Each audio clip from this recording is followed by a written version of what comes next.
The ceramic mug slipped from my fingers and exploded against the break room tile before my brain even registered the motion. Dark coffee splattered up the cabinet doors like an accusation, and the sharp sting in my palm finally snapped me back.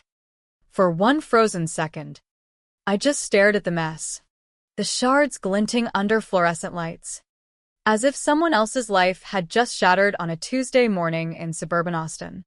18 years. That was how long I'd walked through the glass lobby of Vanguard Dynamics every weekday without fail. No parades. No corner office.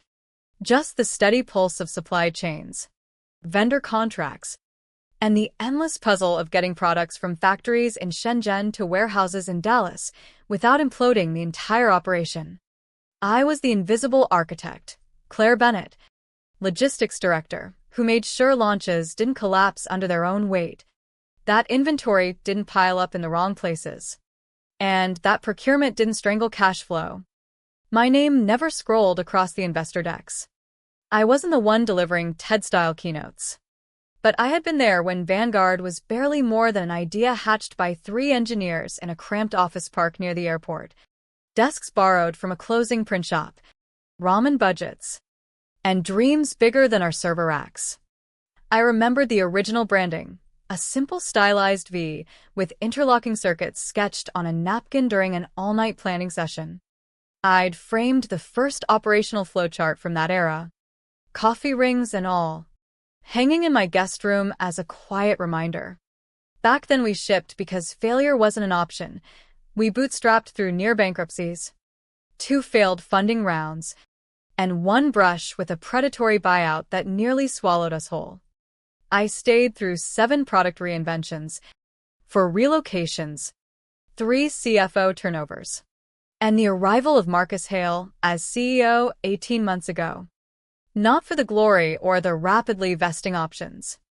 I believed in the machine we'd engineered together, the quiet reliability that kept customers coming back even when flashier competitors undercut us on price.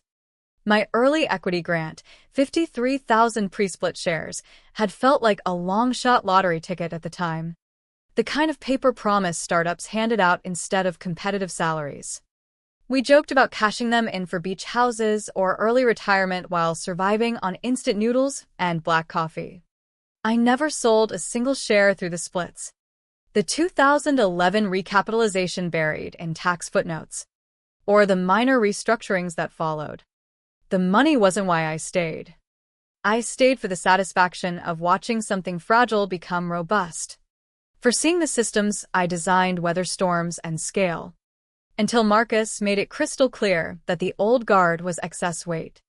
He arrived like a Silicon Valley import, Tesla in the reserved spot, entourage of consultants, slide decks full of velocity and disrupting friction. Vanguard's original logo vanished overnight, replaced by sleek minimalist branding that cost more than our first Series A. Marcus didn't ask questions about how fulfillment actually worked. He wanted dashboards that looked impressive in investor meetings. The first reorg dropped me 3 reporting layers down, stripped key decision rights, and quietly rerouted my budget approvals through new synergy leads who knew algorithms but not real-world logistics chaos. I adapted at first, uploaded legacy models into the new AI-driven platform, sat through endless sync blocks that froze mid-presentation. But the signals piled up, uninvited from critical threads. My input dismissed as analog thinking, vendors routed around my protocols. One Thursday, a sticky note appeared on my monitor. Migrate all legacy routing scripts to Quantum Flow by end of day Friday. No please. No context. Just command from a man who'd never debugged a single delayed shipment during a Gulf Coast hurricane. The bitterness didn't crash in like a wave. It seeped, slow and hollowing, eroding the culture of quiet confidence we'd built. Longtime colleagues started disappearing. Tom, our warehouse optimization genius, Maria, who had mapped every vendor contingency, blank calendars, cardboard boxes by elevators. When I finally confronted my department lead, He winced and muttered something about forward-facing talent alignment. Then came the meeting in the executive conference room. Marcus at the head of the long glass table, flanked by his strategy favorite Sasha and the rebranded HR lead Ethan. The CFO, Rebecca, sat across looking professionally neutral. Legal dialed in via video. They called it alignment restructuring. I knew a termination package when I saw it. Marcus didn't mince words. Claire, you've given Vanguard a tremendous run, longer than most of our current platforms have been live. Polite chuckles. But we're accelerating. We need fresh frameworks. People who move at the speed of innovation. No offense intended. A severance folder slid toward me with a generous payout, standard release, and a clause addressing my equity holdings. Marcus grinned.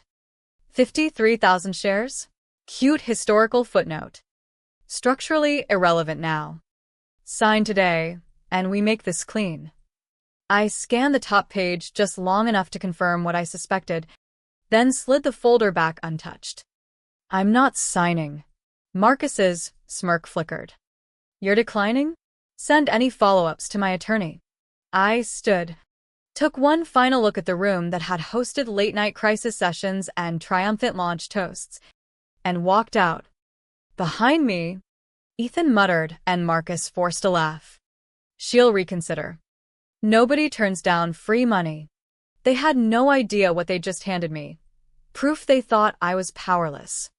And the unsigned waiver was the key they'd overlooked. At home that evening, the house felt too quiet after the day's controlled chaos. I set my single canvas bag on the kitchen island, ignored the vibrating phone, and headed to the closet storage shelf.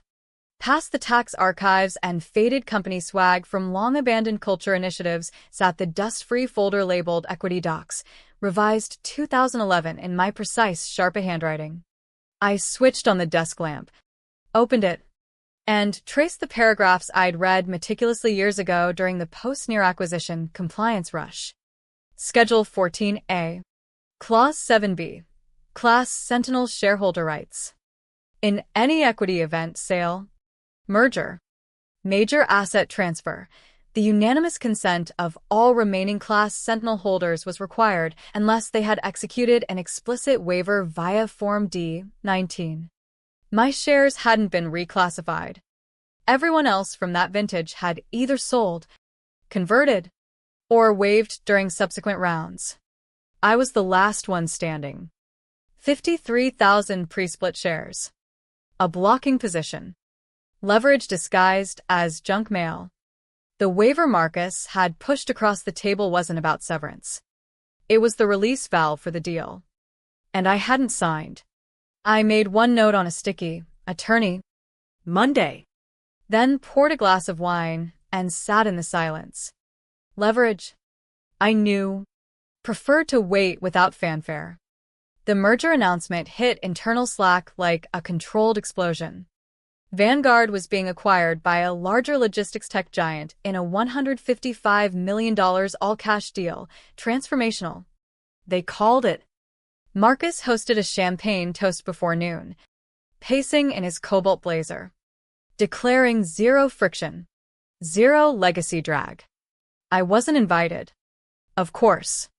But an intern I'd mentored years earlier texted a discreet photo of the invite list and a note, legal scrambling on equity exceptions. Thought you should know. I pictured the scene vividly.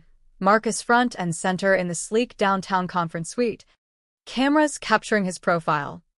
The CFO's fingers twitching behind him. Buyer's counsel. Polished and precise. Requesting the master waiver file as a final formality. When they reached my page, the room's temperature dropped. Rebecca's face tightened. Marcus waved it off initially irrelevant. Terminated yesterday. Ancient clause. But the buyer's team leaned in. Cross-checking binders. Class Sentinel status. Active. Waiver, not received. Blocking position confirmed in both 2011 and 2014 filings. Silence thickened. Champagne flutes sat untouched. Marcus's voice cracked slightly as he demanded workarounds that didn't exist.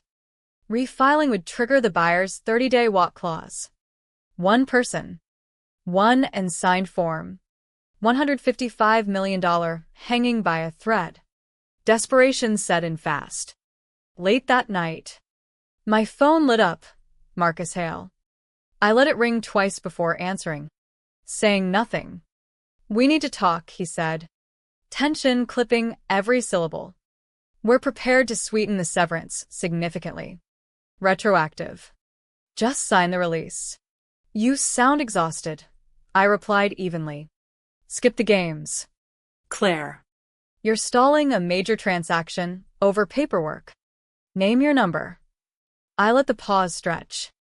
You mocked legacy. Called my shares historical noise. Performed your erasure act in front of the whole team. Now history is biting back. He tried guilt. Threats about ripple effects on colleagues. Appeals to rationality. I reminded him of the desks he'd cleared. The overnight shifts he'd cut for optics. Send the next offer through counsel. I hung up cleanly, underlined the consent clause once more, and let the silence settle. The kill switch was still armed. The emergency board session convened at 7 a.m. The next morning, directors arrived hollow-eyed. The buyer's delegation sat stone-faced. Marcus entered with forced authority, but the cracks showed, collar too tight, posture defensive. Buyer's lead counsel Dale opened without preamble. We're invoking the walk clause unless resolved in 72 hours. Your CEO's statements about clean execution now risk material misrepresentation claims. Murmurs rippled. Questions flew at legal. Could the clause be overridden? Reclassified? The answer was uniform, no. Schedule 14A was airtight. Unanimous class sentinel consent required. I remained the sole holder. The board chair turned on Marcus. How was this missed? She was non-essential, he defended. Old shares. No one enforced it. Rebecca interrupted softly. She raised it in budget reviews. You dismissed it as ghosts from the charter. Legal confirmed. I'd flagged the equity status twice. Marcus had laughed it off publicly. The room chilled further. Dale noted the public filings would write a damning narrative if the deal collapsed. New CEO tanks acquisition by mocking a long-tenured employee's legal rights. Marcus looked cornered. Realizing replaceability had shifted to his side of the table. They decided someone else needed to approach me. But I already knew the next move would come. The negotiation room was smaller than expected. No projectors. No branded banners. Just a long mahogany table and watchful eyes. I entered alone. Folder in hand, the same one carried for over a decade. Buyer's team and legal flanked the board. Rebecca offered a subtle, respectful nod. Marcus sat slouched in shadow, stripped of bravado. No one spoke first. They waited. I opened the folder deliberately and slid across one sheet. A single condition. No cash ask. No bonus. Instead, appoint a standing class sentinel representative to the post-merger compliance board with full audit and regulatory review access. Presence. Oversight. Assurance that the systems holding the company together wouldn't be forgotten again. The board chair scanned it, eyebrows lifting slightly at the absence of monetary demands. No restructuring of equity. No. Then why this? I met their gazes, lingering on Marcus. I spent 18 years building the backbone you're acquiring. Weathered failures, pivots, blackouts. Without seeking spotlight. I don't need applause.